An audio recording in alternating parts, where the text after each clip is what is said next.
శ్రీవారి వార్షిక వసంతోత్సవాలకు తిరుమలకొండ ముస్తాబైంది. ప్రతి ఏటా స్వామివారికి వేసవితాపం నుంచి ఉపశమనం కలిగించేందుకు ఈ ఉత్సవాలను నిర్వహిస్తోంది టీటీడీ.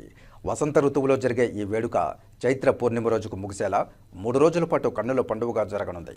వసంతోత్సవాల్లో 2వ రోజు స్వర్ణరథంపై శ్రీవారు భక్తులకు దర్శనమివ్వనున్నారు.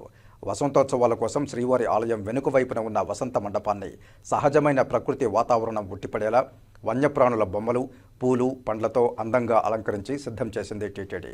వసంతోత్సవాలపై సిటీ కృష్ణతేజ ఛానల్ అందిస్తున్న ప్రత్యేక కథనం. నిత్య కళ్యాణం పచ్చతోరణంగా భాసిల్లుతున్న తిరుమల శ్రీవారి ఆలయం మరో ఉత్సవానికి సిద్ధమైంది.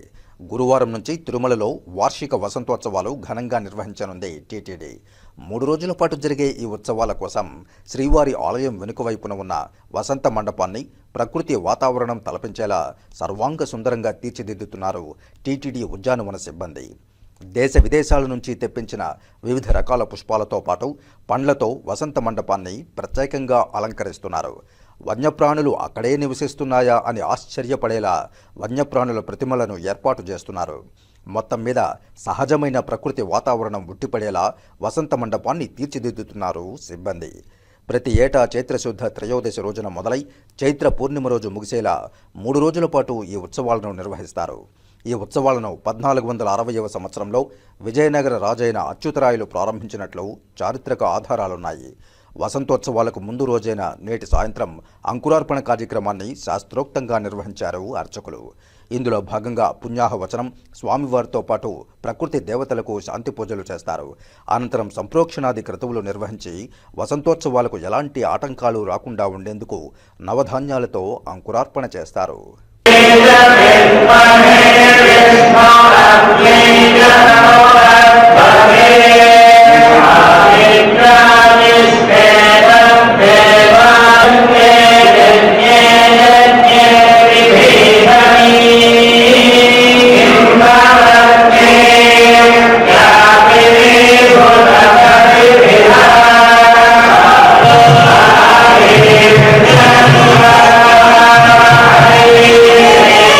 వసంతోత్సవాల్లో భాగంగా మొదటి రోజు ఉదయం ఉత్సవమూర్తులైన శ్రీదేవి భూదేవి సమేత శ్రీ మలయప్ప స్వామివారు మంగళ వాయిద్యాల నడుమ ఊరేగుతూ వసంతోత్సవాల వేదికైన ఆలయానికి నైరుతి మూలలో ఉన్న వసంత మండపానికి చేరుకుంటారు.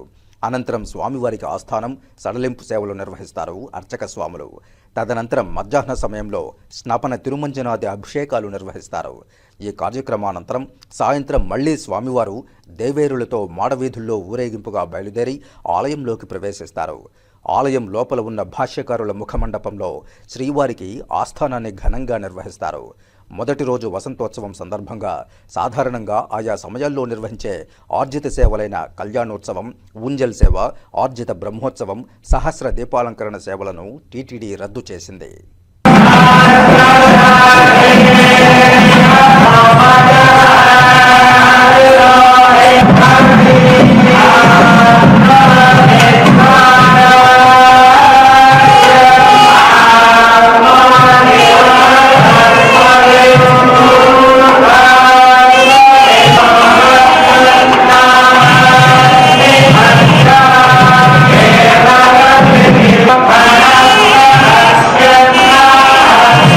వసంతోత్సవాల 2వ రోజు ఉదయం శ్రీవారు సర్వాలంకార భూషితుడై స్వర్ణరథంపై మాడవీధుల్లో ఊరేగనున్నారు.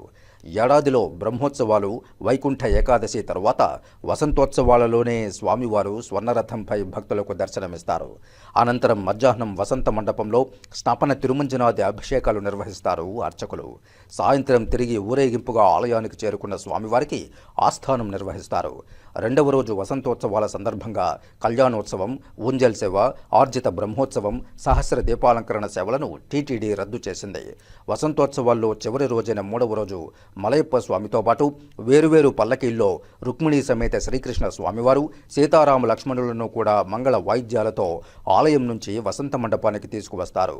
అనంతరం యథాప్రకారం స్నపన తిరుమంజనాది అభిషేకాలు నిర్వహించి తిరిగి ఆలయ ప్రవేశం ఉంటుంది.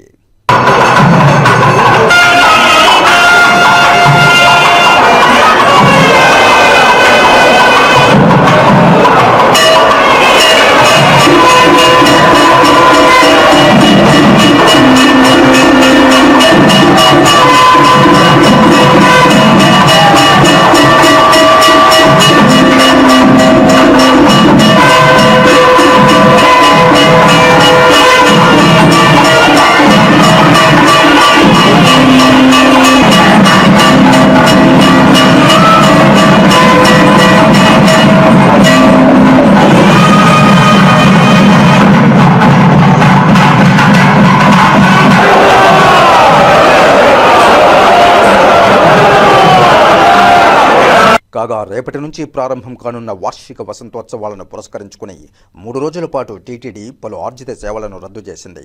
వసంత మండపంలో జరిగే వసంతోత్సవాలను తిలకించేందుకు అడ్వాన్స్ బుకింగ్ కింద ఆన్లైన్లో 3 రోజులకు సంబంధించిన టికెట్లను ఇప్పటికే టీటీడీ విక్రయించింది.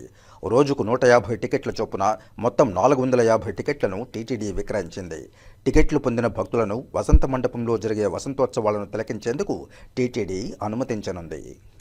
శ్రీవారి ఆలయంలో ప్రతి ఏటా చైత్రమాసంలో వసంత ఋతువులో సాలకట్ల వసంతోత్సవాలను వైభవంగా 3 రోజుల పాటు నిర్వహించబడతాయి. చైత్ర పౌర్ణమితో పూర్తయ్యే విధంగా ఈ వసంతోత్సవాలు జరపబడతాయి. మొదటి రోజు వసంతోత్సవాల్లో భాగంగా శ్రీవారి ఆలయంలో నిత్య కైంకర్యాలు పూర్తయిన తర్వాత ఉభయ దేవేరులతో శ్రీ మలయప్ప స్వామివారు బంగారు తిరుచిపైన వేయించేసి ఉదయాన్నే మేళతాళాలతో ఊరేగింపుగా వసంత మండపానికి చేరుకుంటారు. మధ్యాహ్నం విశేషంగా స్వామివారికి పంచసూక్త పారాయణ నడుమ గోక్షీరము, గోదధి, మధు, నారికేళోదకము, చందనోదకము, హరిద్రోదకము మొదలైన పవిత్రమైన ద్రవ్యాలతోటి మంగళవాద్యాల నడుమ పంచసూక్తాల పఠన నడుమ వైభవంగా స్నపన తిరుమంజనాన్ని నిర్వహిస్తారు. తర్వాత అలంకారం, సాయంకాలం ఆస్థానం పూర్తయిన తర్వాత 4 తిరువీధుల ఉత్సవంతో మొదటి రోజు స్నపన తిరుమంజనం పూర్తి అవుతుంది. రెండవ రోజు స్నపన తిరుమంజనంలో భాగంగా రెండవ రోజు వసంతోత్సవాల్లో భాగంగా ఉభయ దేవేలతో శ్రీ మలయప్ప స్వామివారికి స్వర్ణరథం పైన రథరంగ డోలోత్సవాన్ని 4 తిరువీధుల ఉత్సవంలో వైభవంగా నిర్వహిస్తారు. రథోత్సవం పూర్తయిన తర్వాత ఉభయ దేవేరులతో శ్రీ మలయప్ప స్వామివారు వసంత మండపానికి చేరుకుంటారు. మధ్యాహ్నం వసంత మండపంలో వైభవంగా పంచసూక్త పారాయణ నడుమ, మంగళవాద్యాల నడుమ గోక్షీరము, గోదధి, మధు, నారికేళోదకము, చందనోదకము, హరిద్రోదకము మొదలైన పవిత్రమైన ద్రవ్యాలతోటి రాజోపచారాలు సమర్పిస్తూ స్వామివారికి వైభవంగా స్నపన తిరుమంజనం ఆస్థానంతో రెండో రోజు కార్యక్రమాలు పూర్తవుతాయి. మూడవ రోజు వసంతోత్సవాల్లో భాగంగా ఆ రోజు చైత్ర పౌర్ణమి, ఆ రోజుతో పూర్తయ్యే విధంగా వసంతోత్సవాలు నిర్వహించబడతాయి. ఆ వసంతోత్సవాల్లో భాగంగా మూడవ రోజు ఉదయాన్నే ప్రాతకాల ఆరాధనలు పూర్తయిన తర్వాత ద్వాపరయుగమూర్తి అయిన శ్రీకృష్ణ స్వామివారు, త్రేతాయుగమూర్తి అయిన శ్రీ రామచంద్రమూర్తి, లక్ష్మణస్వామి, సీతమ్మవారు, మరొక తిరుచిపైన హనుమంతుల వారు, ఉభయ దేవేరులతో శ్రీ మలయప్ప స్వామివారు 3 తిరుచులపైన మేళతాళాలతో ఊరేగింపుగా వసంత మండపానికి చేరుకుంటారు. మధ్యాహ్నం వసంతోత్సవం ప్రారంభమవుతుంది. 3 యుగమూర్తులకి వైభవంగా ఏకకాలంలో గోక్షీరము, గోదధి, మధు, నారికేళోదకము, చందనోదకము, హరిద్రోదకము మొదలైన పవిత్రమైన ద్రవ్యాలతోటి మంగళవాద్యాల నడుమ పంచసూక్త పారాయణ నడుమ వైభవంగా రాజోపచారాలు సమర్పిస్తూ వసంతోత్సవాలు నిర్వహించబడతాయి. స్నపన తిరుమంజనంతో ఈ వసంతోత్సవం పూర్తవుతుంది. సాయంకాలం ఆస్థానం పూర్తయిన తర్వాత 3 యువమూర్తులు ఏకకాలంలో 4 తిరువీధుల ఉత్సవంలో దర్శించుకోవచ్చు. తిరిగి ఆలయానికి చేరుకున్న తర్వాత ఈరోజు వసంతోత్సవ కార్యక్రమాలు పూర్తవుతాయి. ప్రతి ఏటా చైత్రమాసంలో పౌర్ణమితో పూర్తయ్యే విధంగా ఈ వసంతోత్సవాలు నిర్వహించబడతాయి. ఈ వసంతోత్సవాల సందర్భంగా ఈ 3 రోజుల పాటు శ్రీవారి ఆలయంలో అన్ని ఆర్జిత సేవలు రద్దు చేయబడి ఉన్నాయి.